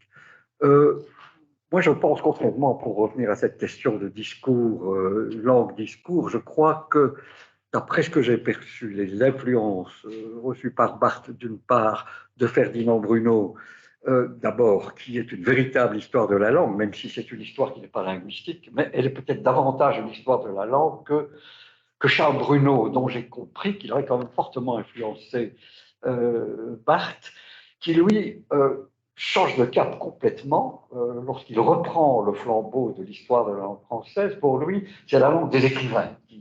Et c'est un échec aussi, parce que perd de vue la langue complètement. On n'a plus que des monographies, et c'est parfaitement visible dans le dernier volume dirigé par Charles Bruno, qui est un volume posthume que je connais bien parce que c'est mon patron ici à l'Université de Liège, Maurice Piron, qui était ami personnel de Charles Bruno, qui a repris qui a pris sur lui la publication. Je crois que c'est une mauvaise action qu'il a fait là, parce que c'est véritablement montrer que ce sont des monographies et qui ne permettent pas de toucher un système, ni un système historique, ni un système linguistique. Et je me demande si l'influence très stylistique, très textualiste de Bruno n'a pas pu influencer Barthes et précisément produire cette ambivalence que je trouve chez lui, autant que chez Greimas. Ben voilà, ça c'est une petite suggestion. Une autre que j'aurais, qui me paraît plus importante, parce que celle à propos de Charles Bruno est peut-être très anecdotique, c'est que il y a de manière incoative dans ton exposé, mais ce qui mériterait peut-être de développer, une espèce d'histoire institutionnelle de la discipline. Il y a eu des luttes farouches de légitimité, dont rend bien compte les interviews qui ont été réunies dans Combat pour la linguistique de chevaliers ayant crevé, qui ont posé des questions à tous les grands phares dont Greimas était, mais des questions qui relèvent davantage de l'analyse institutionnelle. Je pense qu'il y a eu, et alors le combat contre la philologie était celui-là aussi, c'est un combat pour la légitimité scientifique aussi, qui s'est traduit par des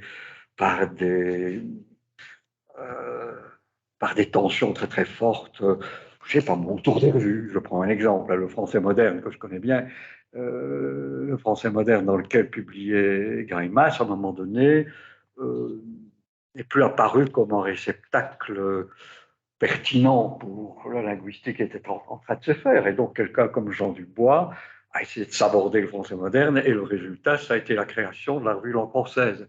Donc, il y a eu ça, de même dans la sémiotique naissante, en tant qu'institution, on a bien vu qu'il y a eu des grands mouvements.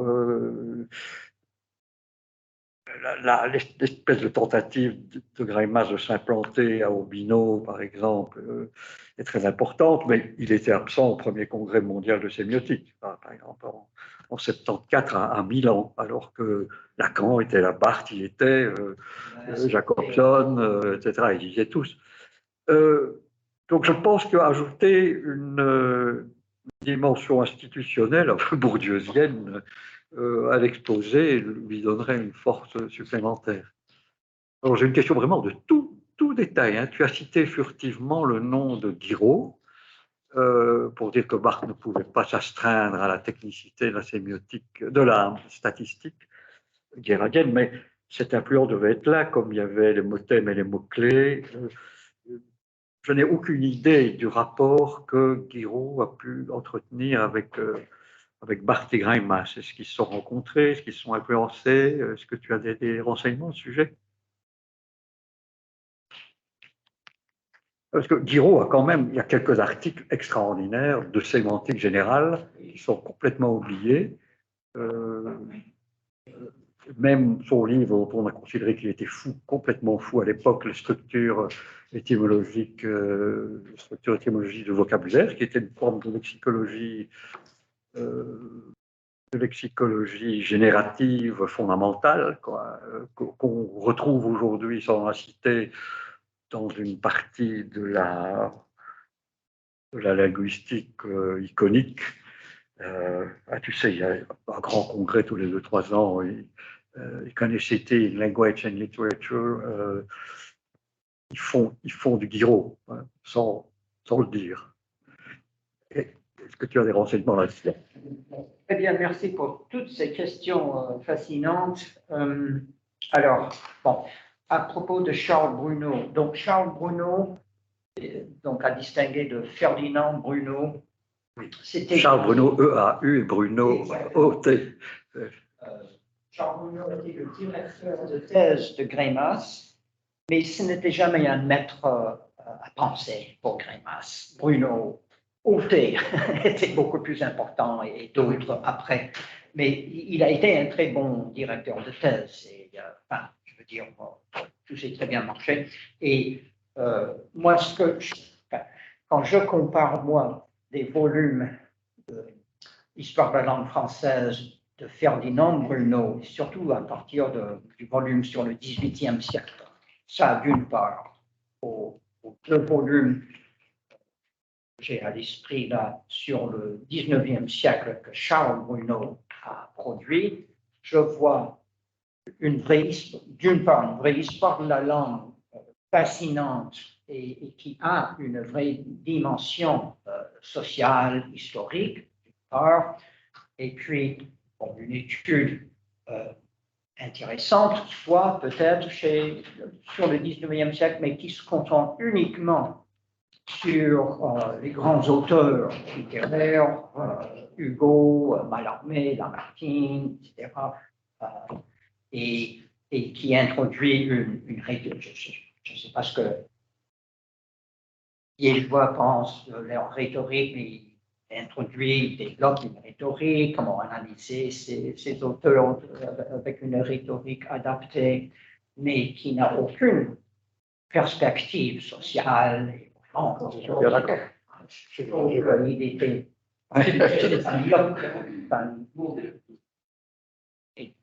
bon, voilà.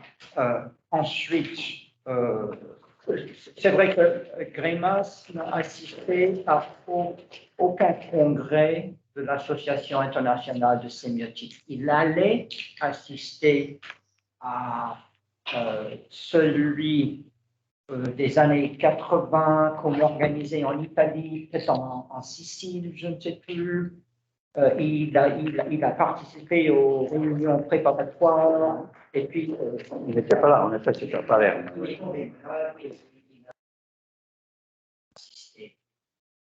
Alors, pour ce qui est une petite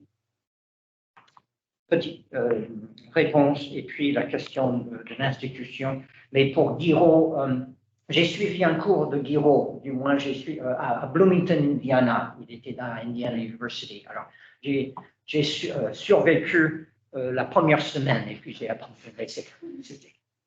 Bon, il n'était pas tout jeune à ce moment-là et c'était pas très intéressant. Il lisait un peu ses bouquins. Enfin, bon, bref. Mais Giraud était un homme passionnant. Moi, j'adore ce qu'il fait. Il foisonnait d'idées. Il suivait tout ce qui se passait. C'était un relais très important pour introduire de nouvelles idées et les transmettre. Il était productif comme un fou. On disait qu'il achetait une caisse de whisky et s'enfermait dans un appartement sur la Côte d'Azur et produisait au bout d'1 mois un cossage. Je pense qu'il en a fait au moins une demi-dizaine, sinon plus. D'autres disent que c'est sa femme qui buvait le whisky. Enfin, Giraud et Greimas connaissaient bien, ils se fréquentaient. Giraud invitait des Greimas à dîner à Paris, ils se voyaient à Paris et aussi sur la Côte d'Azur, ils avaient tous deux leurs habitudes là, et ils avaient de très bons rapports. Greimas a fait un compte-rendu très long dans le Français moderne, justement, sur un des ouvrages sur la statistique linguistique de Giraud.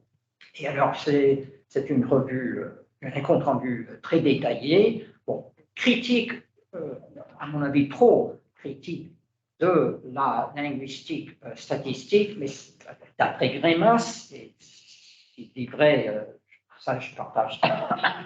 Il représentait la linguistique statistique comme quelque chose qui pourrait coexister, mais à part, ou remplacer la linguistique structurale et sans doute chomskienne et tout le reste, comme si la linguistique statistique allait occuper, devait occuper et allait peut-être occuper toute la place de la linguistique. Et ça a réagi contre cela.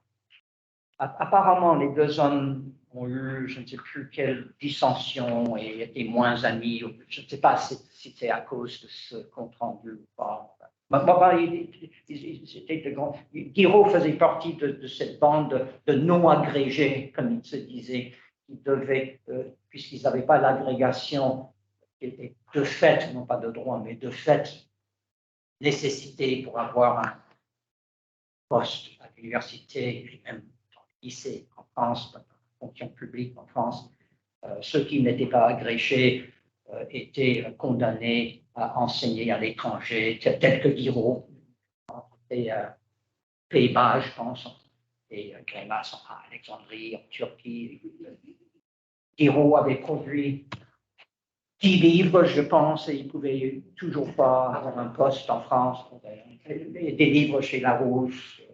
Bon. L'institutionnalisation, oui, c'est fondamental et justement, oui, l'ouvrage de Chevalier et Encrevé sur les revues, leurs entretiens et puis leurs commentaires, c'est fondamental.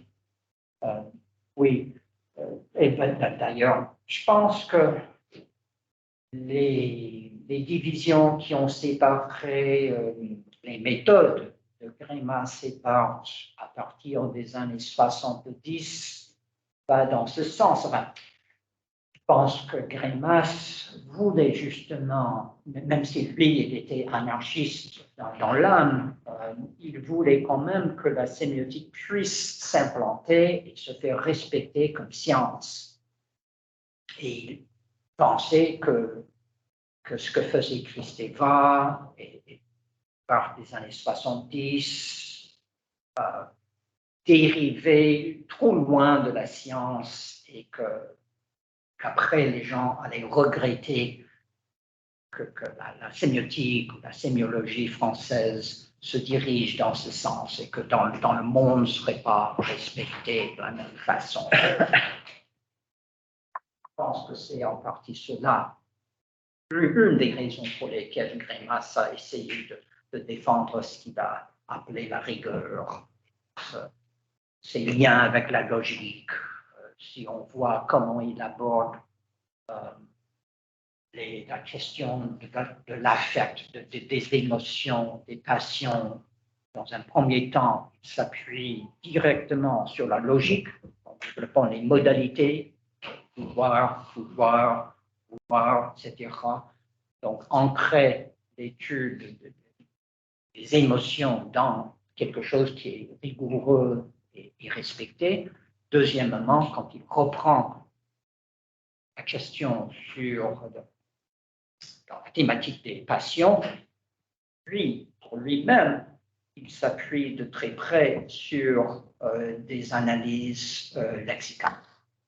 Et des analyses lexicales de mots, colère, amour, nostalgie, travail comme ça. Il a demandé aux autres membres de son groupe de présenter sur la Spinoza, enfin de choisir un philosophe et puis de présenter leurs idées sur la philosophie des passions, mais lui, il ne l'a pas fait. Lui, il a fait des études lexicales. Donc, et on sait que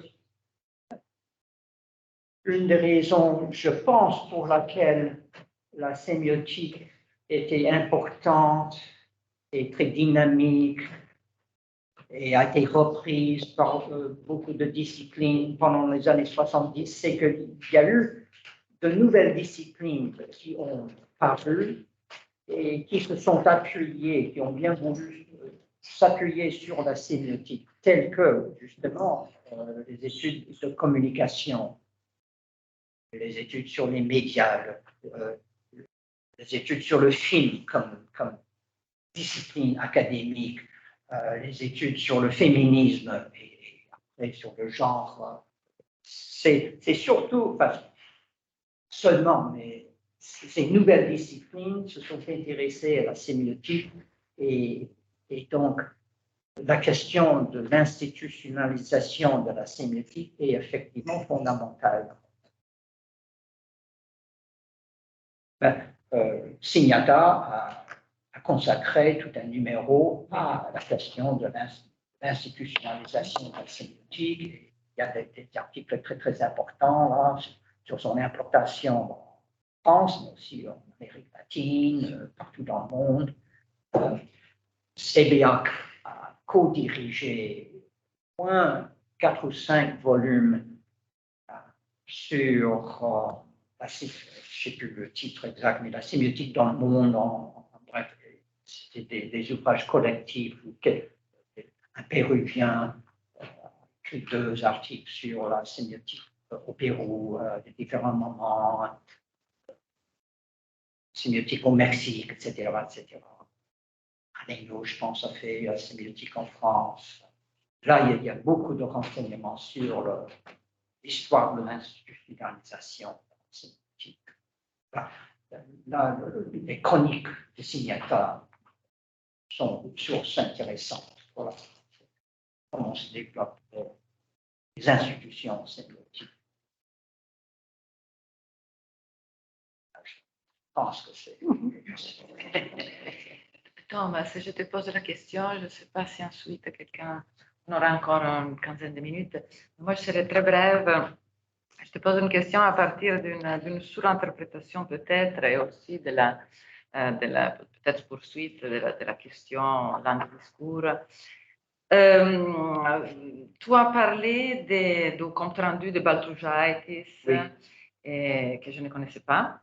Et je me suis posé cette question, est-ce que la rencontre avec le problème de la forme visuelle de Baltrushaitis, tu l'as décrite comme unité organique faite de conflits, de formes conflictuelles, c'est la même, disons, définition qui donne Faucillon aussi. Et ça me fait penser que cette rencontre avec le problème de l'image, de la forme plus que de l'image, ça a peut-être contribué à passer de la lexicologie à la sémiotique, à une sémiotique narrative et discursive. Moi, quand je pense à la narrativité, effectivement, je pense à une unité organique faite de conflits et de transformations. Et donc, je voulais savoir si ces passages, disons, entre langue et discours, appelons-les comme ça, peut avoir été influencé aussi par cette question de la forme, de l'intérêt pour le global sur le local, de l'intérêt pour le suprasegmental, en considérant que justement, face à l'image, on se trouve démuni des possibilités de repérer des unités élémentaires, etc. Et donc, ça pourrait être aussi un premier moment que Greimas pourrait ensuite avoir développé avec l'idée de sémiotique plastique.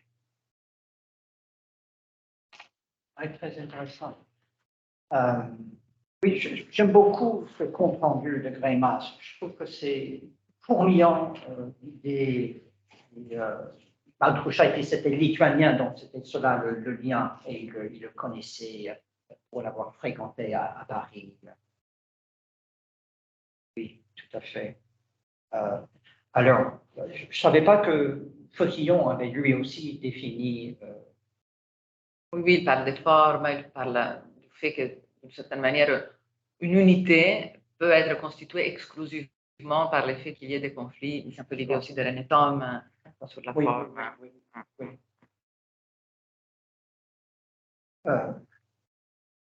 Je sais qu'à l'époque, généralisé outre mesure, comme toujours, disait qu'il y avait deux façons de modéliser la société. D'une part, de la voir comme étant unifiée, comme étant une, et travaillant comme un système, et l'autre, de la voir comme étant toujours en conflit et séparée au moins en deux camps. Une conception, c'était peut-être celle conservatrice et l'autre plutôt marxiste. Enfin, c'est sûr que c'est très intéressant ce que tu as dit là à propos de l'importance du conflit et son lien avec la narrativité. Oui, tout à fait. Et pour Greimas, la narrativité, c'était, je peux dire, à l'origine lié très étroitement à l'histoire, à la diachronie. Pour lui, le récit, la narrativité, ce n'était pas tout d'abord celle que l'on trouve dans un roman ou dans un conte, c'est celle que l'on vit, que l'on voit au cours de l'histoire. C'est cela qui l'intéressait.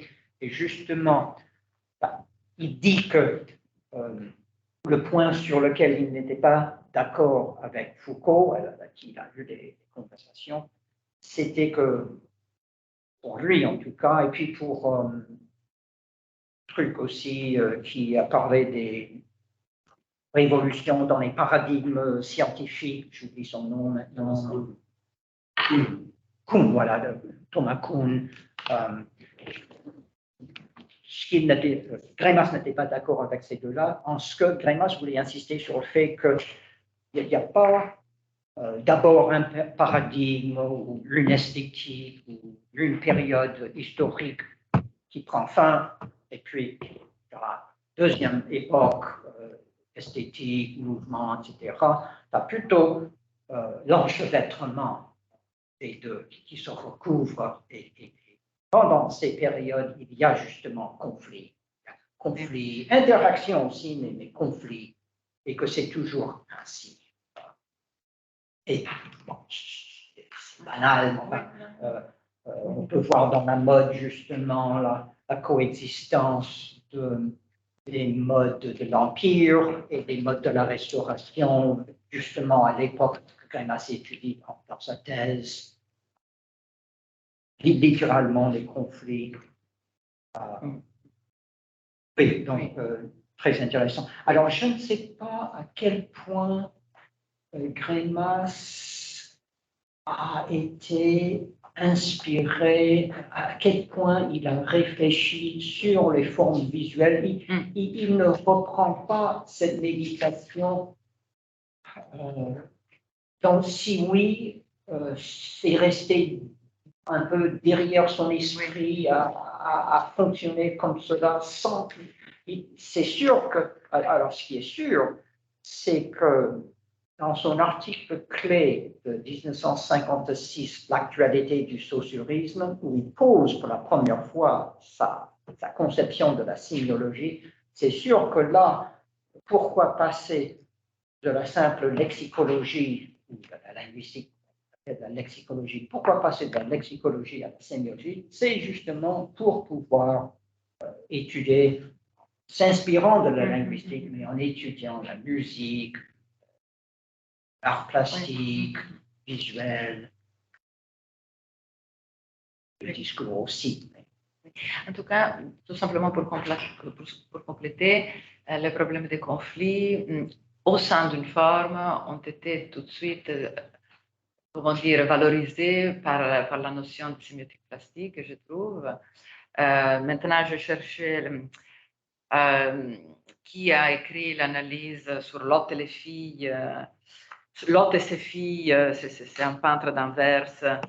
Tu connais peut-être cette analyse où justement il y a une analyse narrative de cette image et il y a évidemment toute la partie conflictuelle sur la destruction de la maison de Lotte et les filles, etc. Bon, tout ça pour dire qu'on peut retrouver vraiment une narration de transformation d'étapes et de conflits au sein de l'image. Et je pense que c'est grâce, effectivement, à Greimas et à toutes les personnes qui ont écrit à ce moment-là, Turleman compris, etc., que, effectivement, on peut voir dans ces microcosmes de la forme visuelle la théorie de la narrativité, la théorie de la forme organique qui se tient grâce au conflit.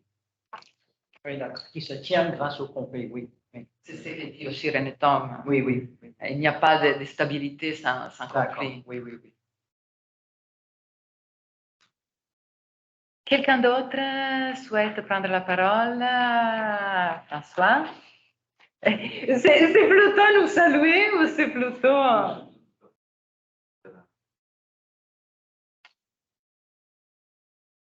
Êtes-vous sûr et certain, tous, que vous sortirez de cette salle pas insatisfait d'une question que vous n'avez pas posée? C'est ça que François vous demande. Sinon... Réellement, merci beaucoup on apprend beaucoup de choses. Une question juste très, très ponctuelle et puis une réflexion peut-être plus large. La question ponctuelle concerne les liens éventuels que tu aurais trouvés entre, disons, la période des années 50, de la lexicologie historique et sociale, de ses intérêts pour les liens langue, société, histoire, et aussi l'intérêt pour les méthodes de formalisation de ces questions-là. Y a-t-il des contacts à ce moment-là entre Bart Greimas et Michel Pêcheux, qui est quand même l'une des figures qui, peut-être un peu plus tard, mais qui sans doute dans des années comparables, réfléchit, je crois, exactement aux mêmes choses, essaye de formaliser aussi un rapport, les rapports entre langue, idéologie, histoire, à partir d'une étude lexicale, des collocations, etc. Donc, ça m'a étonné de... Plus tu donnais d'éléments là, dans les pistes que Barthes explore dans ces années-là, plus j'entendais le nom de Michel Pêcheux et donc je voudrais savoir si tu as des éléments à fournir sur ce dialogue ou cette absence de dialogue là. Puis l'autre réflexion est liée peut-être à une autre manière de comprendre l'impasse que tu as évoquée, et plutôt que de la voir comme un choix entre langue et discours, ou une manière d'assumer plus ou moins l'ambivalence entre langue et discours, est-ce que cette impasse n'est pas peut-être aussi liée au statut donné à la critique et à l'identité de l'intellectuel? C'est-à-dire qu'il me semble que dans le premier moment que tu as expliqué, que tu as évoqué, il y a une volonté d'objectiver, de systématiser des marques linguistiques de l'idéologie et des rapports de classe, tout en voulant reconnaître en même temps à la langue, au signe, la capacité d'être une force motrice de l'histoire. Et est-ce qu'il n'y a pas là quelque chose de contradictoire ou de compliqué à assumer, ou en tout cas quelque chose qui ne permet qu'une seule posture, qui est celle des mythologies, la posture de la démystification, qui consiste à dire on va montrer la manière dont la langue est un outil d'aliénation, du maintien du statu quo, des intérêts d'une classe bourgeoise dominante. Mais comment faire autre chose que ça, hein, et comment croire encore, défendre encore l'idée que la langue, que les signes peuvent intrinsèquement être une puissance de changement historique, une force motrice de l'histoire. Donc, l'impasse ne serait pas tellement langue et discours, mais plutôt liée à une manière de concevoir la pertinence même du geste critique de l'intellectuel, la portée de ce geste, ou la nature de ce geste vis-à-vis de son objet et des rapports entre langue, histoire et idéologie. Bon, c'est un peu brumeux, mais Je vois très bien. Merci, oui, très intéressant. Alors, pour Pêcheux, je ne suis pas sûr, je ne sais pas, tiens, je vais chercher dans mes notes pour voir si Pêcheux, c'est avec accent circonflexe, n'est-ce pas? EUX. Il était à l'école normale de Sèvres, je pense. Et il est né en 38, hein, c'est quand même... 38, oui. oui, c'est quand même beaucoup plus jeune. Ouais. Alors, je ne sais pas, d'abord. Ce que je sais, c'est que Greimas et Barthes et d'autres ont participé à une journée d'études pendant les années 60, qui était là où, justement, cette analyse du discours était centrée. Je ne sais pas si Pêcheux était là à ce moment-là ou pas. Je suppose que oui, mais enfin, peut-être pas. Et ils ont justement parlé de la sémiotique, de la sémantique structurale. Et donc, il est fort possible. Si Michel Pêcheux était là à ce moment-là, visiblement, ils se connaissaient, dialoguaient, échangeaient.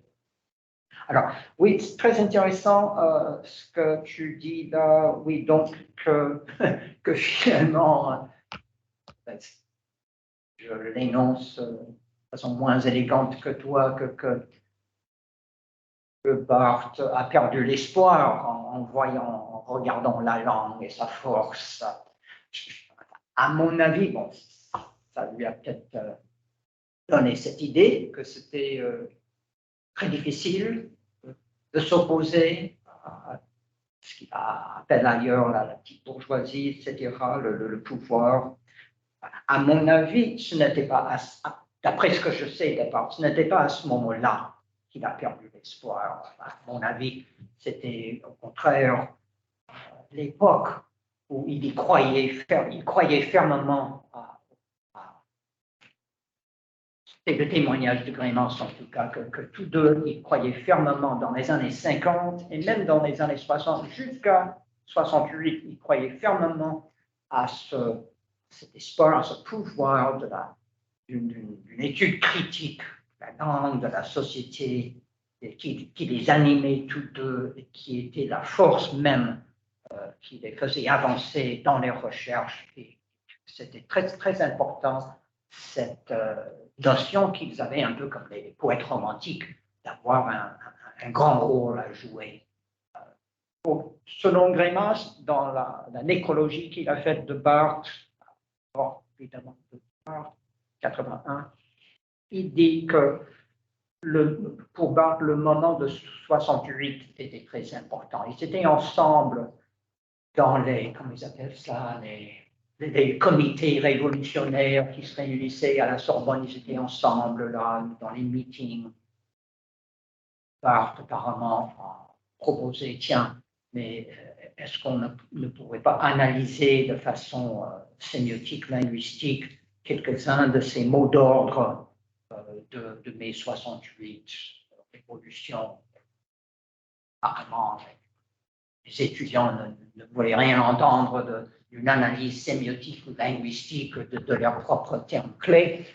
Et il y a toute cette histoire de Catherine Clément a lancé les structures ne descendent pas dans la rue, Barthes non plus, et puis la disgrâce de Barthes, et Greimas a essayé de réparer ça, Greimas et d'autres.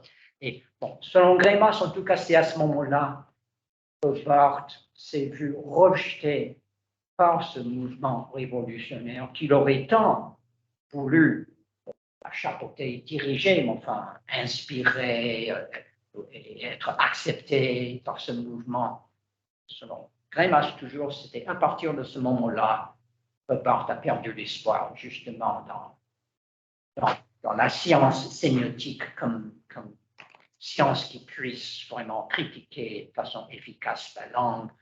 Et toujours sur Greimas, qui s'est réfugié dans une sorte de cynisme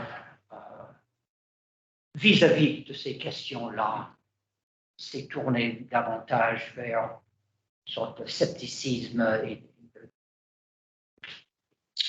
louer la jouissance, l'ego aristocratique, etc. Il faudrait sans doute connaître mieux les détails de sa vie pour voir si Greimas avait raison ou non, mais c'est cela l'idée de Greimas, qui le connaissait évidemment très bien. Je vous propose alors merci beaucoup à Thomas, à vous tous. Si personne d'autre ne veut intervenir, je déclare la réunion clôturée. Et encore un grand merci de toutes ces précisions que tu as pu nous donner pendant le temps de questions. Merci beaucoup.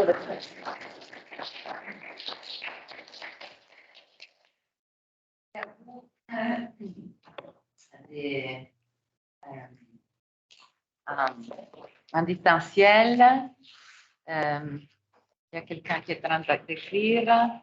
Merci de votre présence. Je peux